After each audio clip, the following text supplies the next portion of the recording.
Hi, this is Roger. Thanks for dropping by.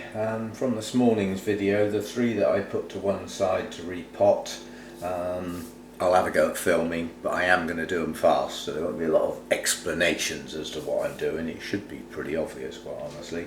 There's two Masdevallias, and the sponge rock doesn't come out very often because effectively it's an algae magnet, badly. It really does attract algae, something wicked.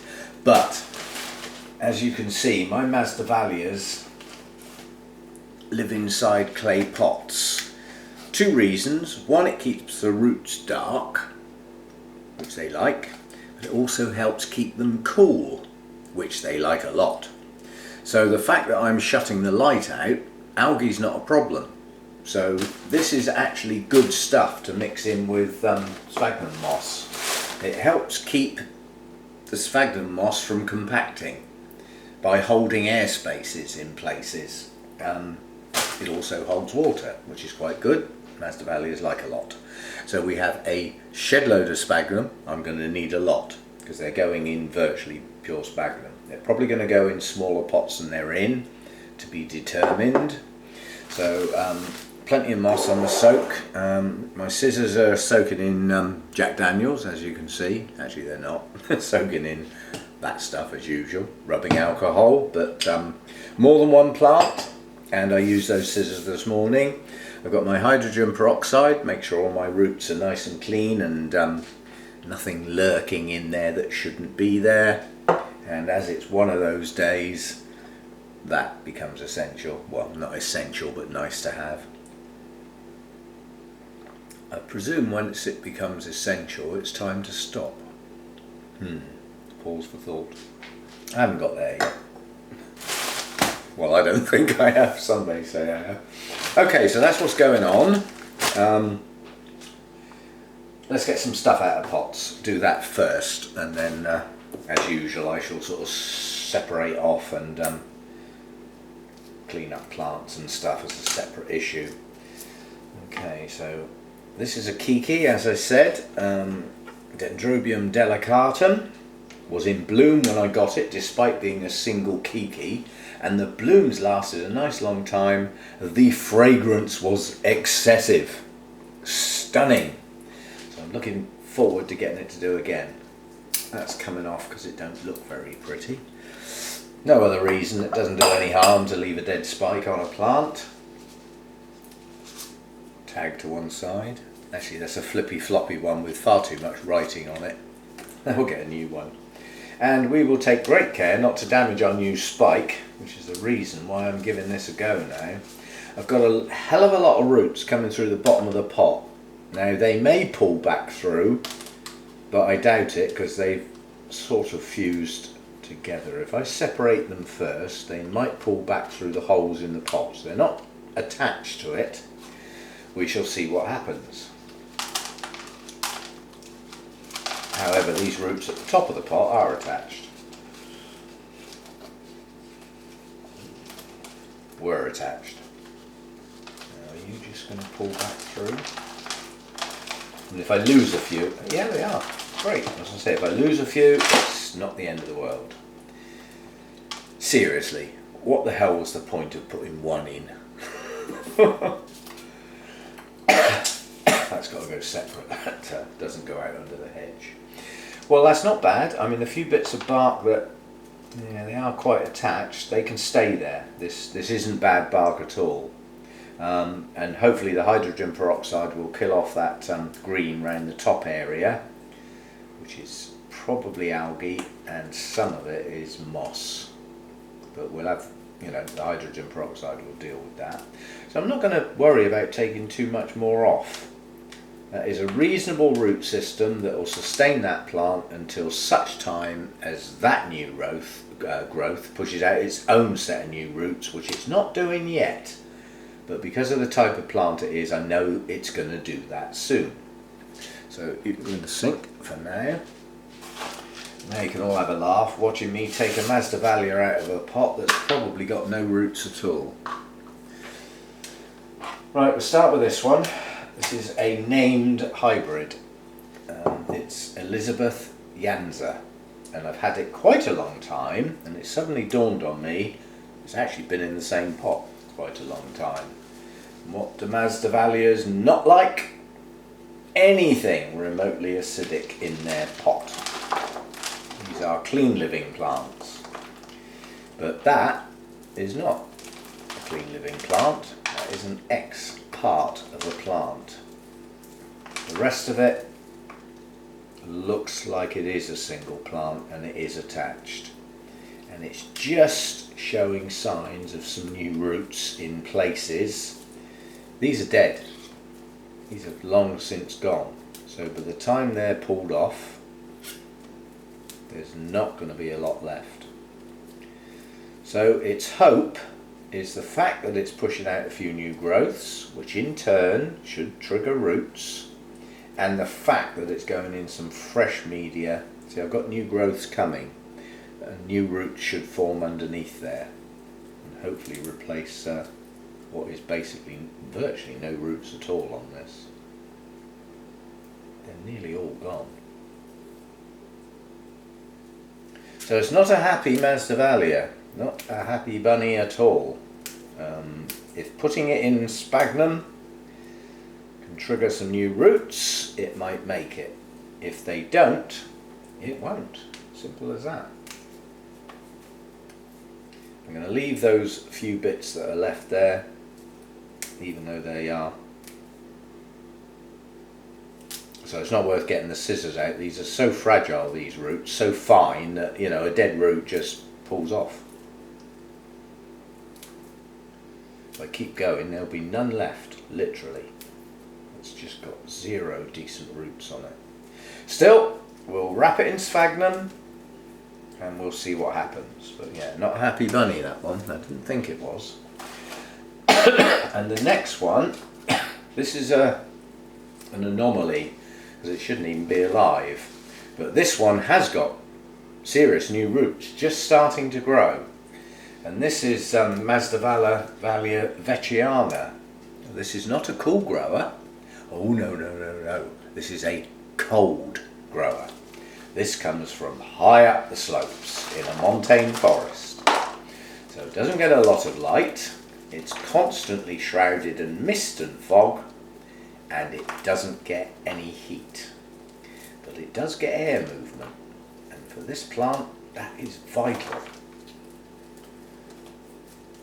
I don't know how many pieces this is going to fall into, but this sort of thing is what I'm pleased with. I do have genuine new roots coming in a few places. I've also got old dead bits that now's the time to get rid of them, really. But yeah, I have got new roots forming. So this plant was dying all through the winter. I thought, you're not long for this world. And then just literally in the last month or two, I noticed a few new roots. And I thought, yeah, if you can get them going.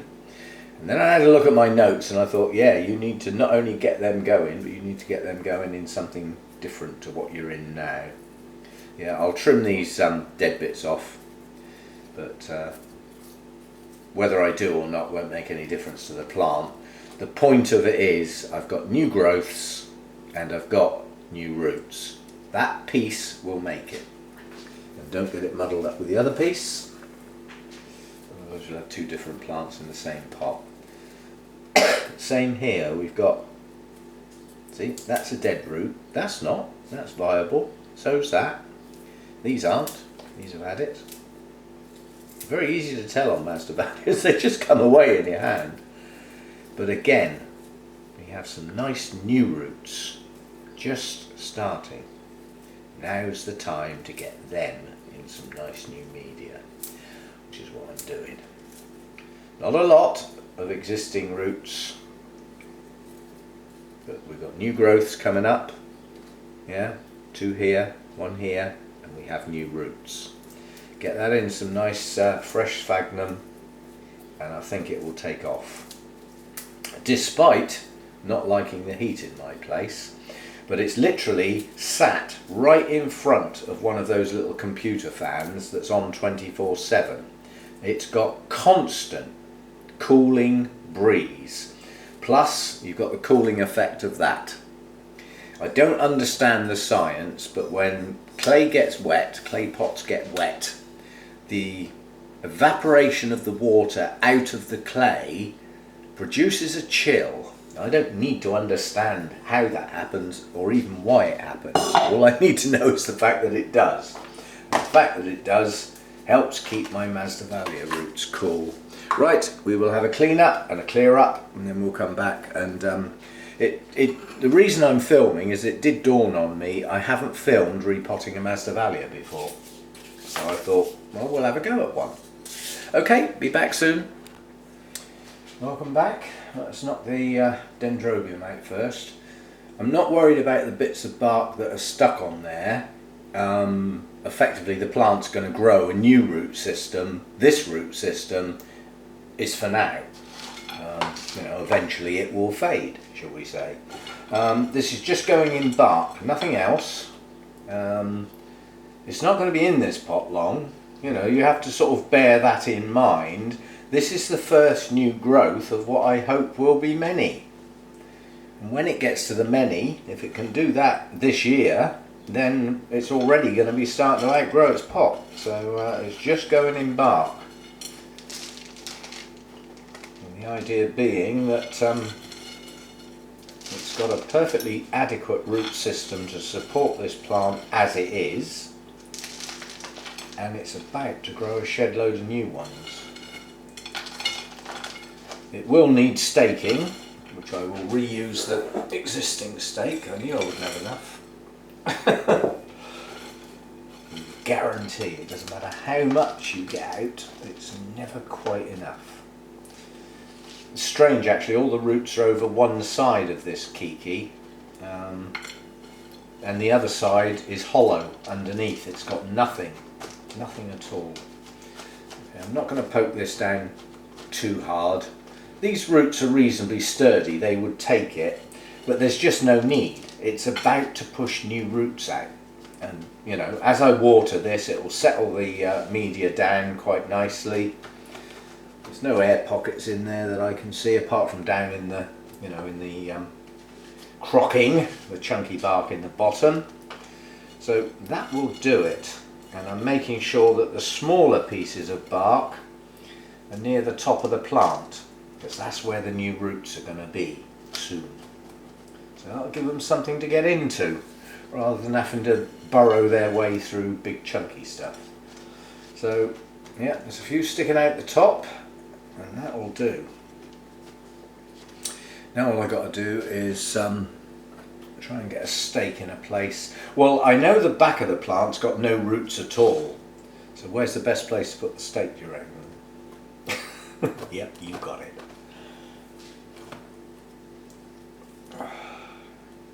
Well, the stake's in nice and firm, so I just stay there long enough for me to get a tie on. Probably only need one. Excuse me.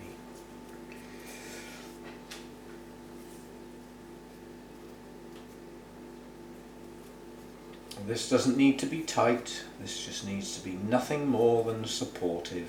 So it's just wrapped around a couple of times. A little bit of airspace, not rubbing up against the stake, and loosely tied. That's all it needs. All this tie is for is to stop the plant wobbling. It's the stake that's doing the job. That's the bit that needs to be firm, not the tie. There we go. So shiny new tag, nice stiff one. None of this floppy nonsense. Keeps, you know, take it out of the pot and can't get it back in again. And I'll put the tag round the back. So that's it, that's that one done. A good soak, and yeah, job done. Right, I've got to clean up the Masdevallias now and sort out what they're going to go in. It's not going to be bark. Okay, as far as the Masdevallia is concerned, I'm going to put some moss in the bottom of the pot prior to doing what I'm going to do, because what I'm going to do will leave the pot quite low down, and I want something for it to get into should it decide to grow any roots. But the one thing I won't be doing is packing this down tight. Right, so I've got my sponge rock mixed up with sphagnum. This is not broken up this time, this is long strand. Yeah, I haven't touched it. It's just straight out of the packet, pre-soaked, ready to go. So no tearing it up like I normally do when I mix it with bark.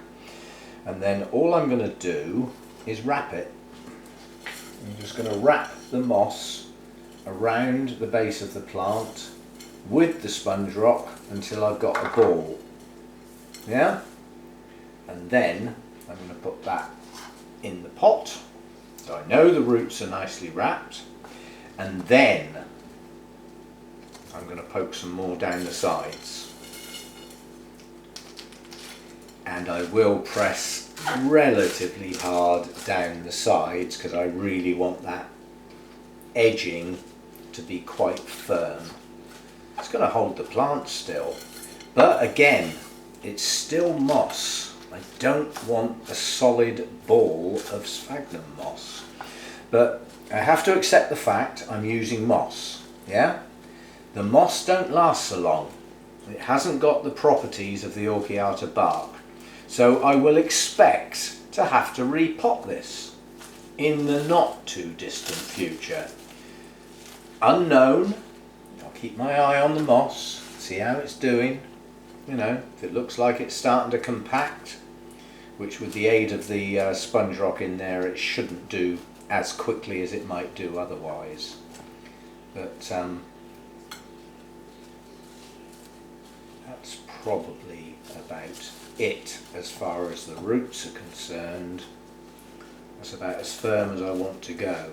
But then what I'm going to do is I'm just going to loosely put some moss around the top. That'll just help hydrate the place where the roots come out. But it's not packed in, it's just loose.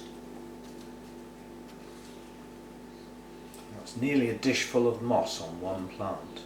If you think how much moss I normally use, I'd have probably done 4 or 5 plants with that under normal circumstances. So that's about it. No need to stake or anything like that. I'm just going to slightly push my finger down that side, make sure the plant's upright. That's left a little gap, so I'll add a little bit more. And that's it. That's all it's going to get. Very loose moss around the top, but reasonably compacted around where the base of the roots are and into the bottom of the pot. That doesn't do a lot with moss, quite honestly. That's habit rather than necessity. Or being silly. There's me tag. Oh, there it is. That's another thing worth noting, where it came from. It's actually originally an Ecuagenera plant. That was bought at Malvern probably the first year I went, before I knew any better. And because we went on the Sunday, they have the sell-off at the end of the day, where everything gets reduced. And I bought 4 Masdevallias with pretty pictures of flowers on. Duh. Not really knowing if I could even look after them, but that was in the days when I thought, well, I'll give them a go. So those were some of the first I ever had. In fact, they may have been the first Masdevallias I ever got.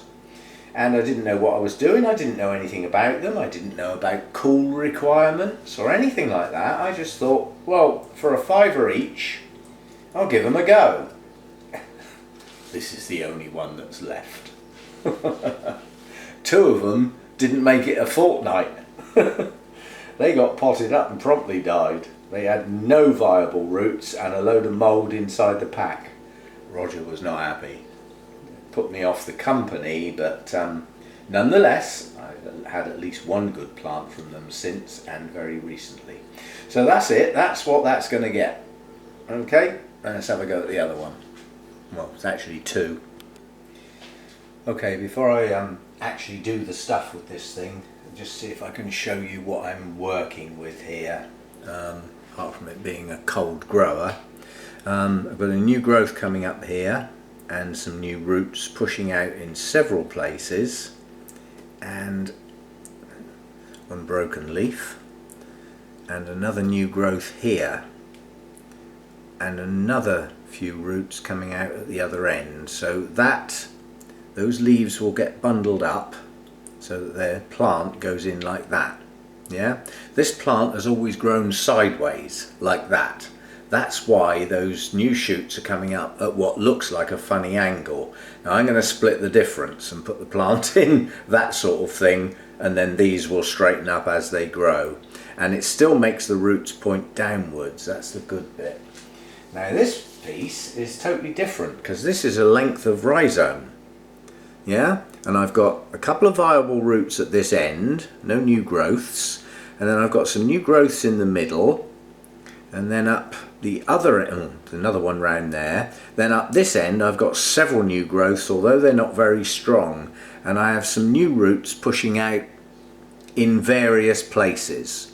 So it's a continuous rhizome, so I'm not obviously splitting that. That becomes the mainstay of the plant, and I'll tuck the other one in there, yeah, to push it up a bit. So that's the plan.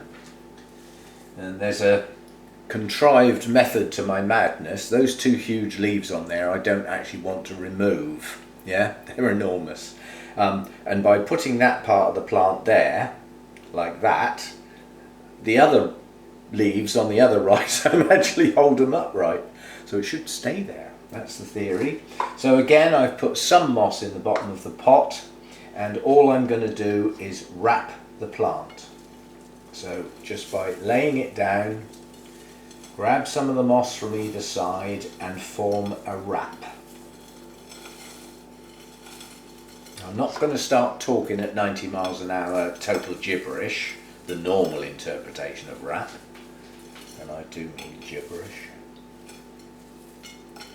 I used to say when I was at work and driving around with the guys, you know, delivering cars and things like that, and some rap music came on, I used to just look at them, because some of them actually liked it, and I used to say, he's forgotten the tune again. And they didn't get it. I knew what I meant. Okay, so we have a ball of moss with some perlite, and then I'm just going to push that down in the plant, in the pot. Come on, it's been a long day. What is it now? It's nearly 4:30. Boy, nearly tea time. And then those two new growths that were at the funny angle are now half at a funny angle. So they're not vertical, because that would leave the leaves at a strange angle. And hopefully they will now push upright.